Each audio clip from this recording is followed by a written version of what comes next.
I'm Kathy Cochin. I'm the president and CEO of the Asian and Pacific Islander American Health Forum, and I am so pleased to be here today with Hasan Minhaj. So the Asian American Native Hawaiian and Pacific Islander community is the fastest growing minority community in the country. Yeah, I'm a child of immigrants, and growing up in the API community, when I saw my parents come here in the early to mid 80s, their big story when they arrived in America was to just establish their roots. But so much of what their story and their struggle was a story of survival.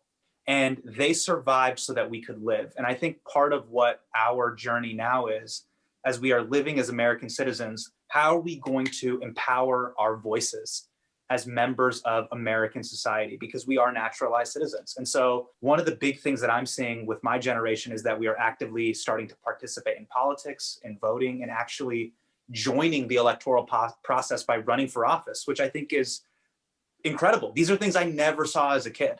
You know, the challenge, though, is in the 2016 presidentials, only 49% of eligible Asian Americans voted. I really do hope that the peaceful protests that really are about racial justice in this country and how many Asian Americans participated in that, especially young Asian Americans, that they really use that energy to drive to vote. For my generation specifically, really, it feels like as we're living through this pandemic, the ground that we're standing on is just faulty and shaky.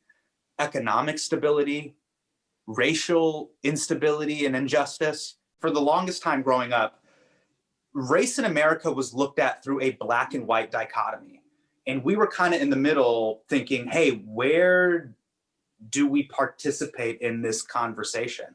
And the Civil Rights Act of 1964 and the Immigration Act of 1965 were two seminal pieces of legislation that allowed my family to get here.